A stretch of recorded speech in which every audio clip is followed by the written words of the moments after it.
back on the American Dream Business Roundtable with Greg Noe and myself, Kathryn Raaker.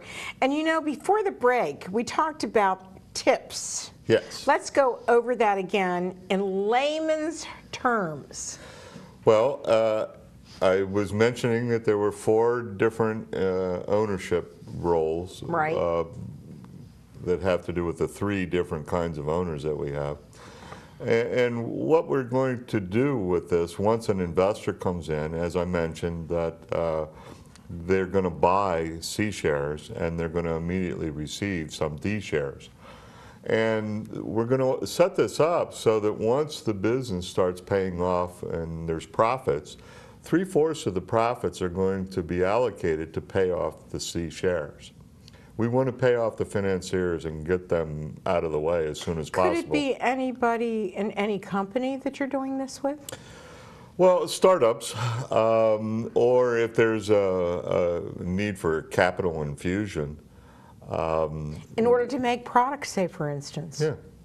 And when it really gets interesting is once the C shares have been, which means that the investors get their money back, once they get their money back, then we're going to switch the payout formula so that 3/4 of the money, the profits get allocated to the entrepreneur and the advisors, and only 25% goes to paying off the D shares because the C's have already been paid off.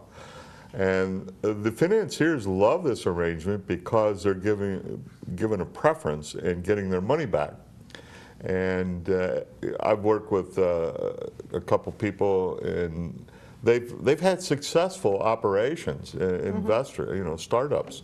And could that be movies too? Movies, yeah, any of these things. So if I gave you a script, or not a script, but I gave you a whole piece with a company that every film has to form a company, what would you do?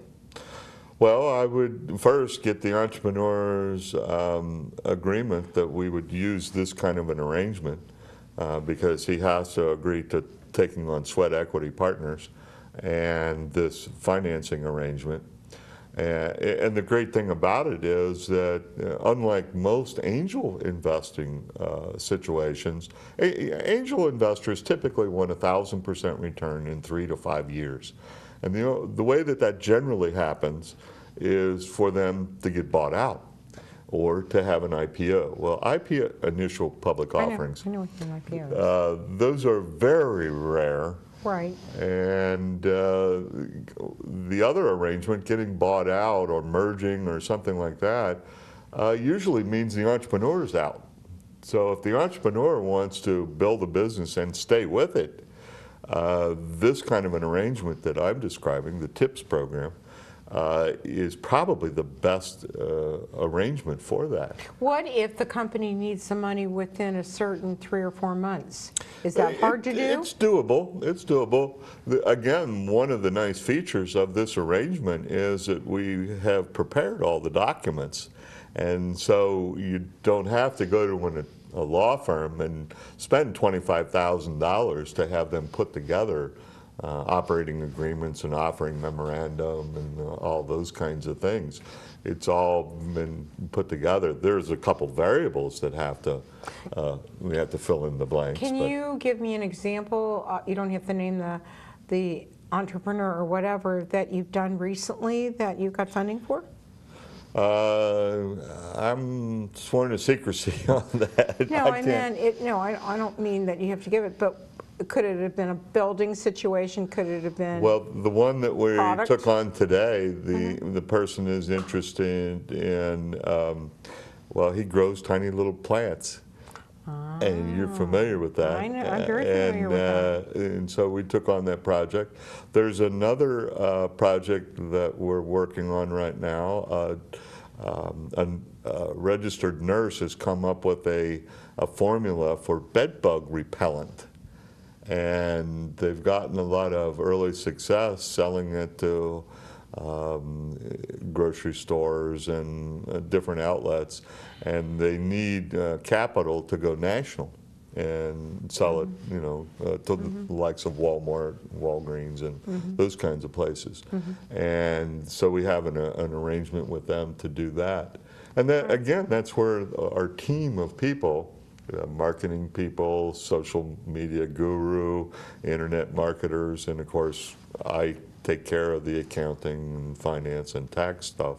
Right. And by having this team, we're able to accomplish those things. So it's not just the financing situation, but it's also the team that goes with it. There's some other provisos that if we're going to be involved in a sweat equity situation, we don't want to work for any kings and queens.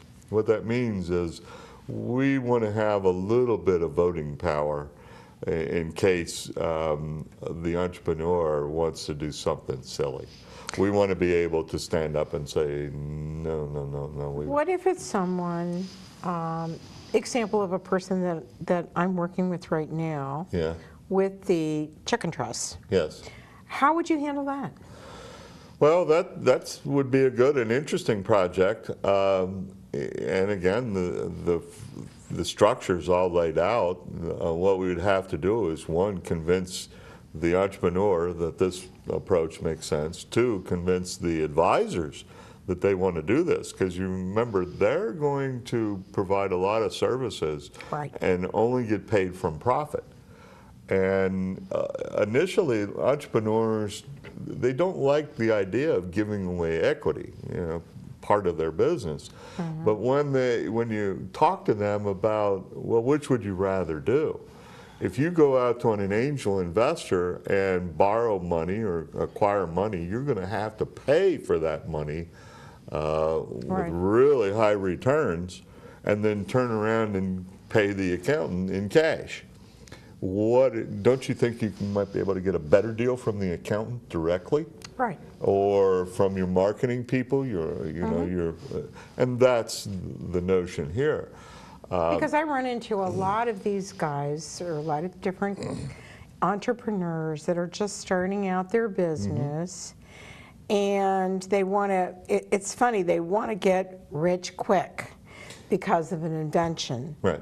But they're not quite prepared yet to go all the way. So if I meet with a buyer for them, they have to be ready to go right now. Right.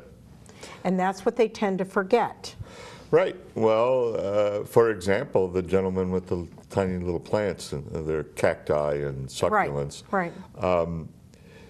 When you're cash strapped, you focus on inventory. And you kind of forget the rest of your business structure. You forget all your marketing and even your accounting infrastructure. Because you don't have don't have the money to do it. You don't have the money, and so that's where we come in. We can solve those problems. We can provide the infrastructure for these people that have great products, great ideas. Now they're going to have to give up some equity, and the notion is that as service providers, we're hopeful. Who was it? I'm thinking of something that Warren Buffett, I think, said. Right. He would rather own 1% of 100 companies than 100% of one company. That's true. And that's basically what we're doing here with these kinds of things. We're taking a small interest in a number of different businesses. And we have support staff. So the challenge for me, don't you get overworked, Greg? It's like, no, I've got a whole team of people that can do accounting, tax prep, payroll services. Right. And so we have all that built up. And, we have to take a short break. Yes. And we're going to come back and talk about the Excelsior Institute. Right after these messages. Would you please give your website, please, Al? Well, I'm going to give you the website of Excelsior Institute, but I have to spell it, EXCELSIOR Institute.org. It's a nonprofit. Okay, and on that note, we're going to take a short break, and we'll be right back with Greg Noe talking about the Excelsior Institute right after these messages.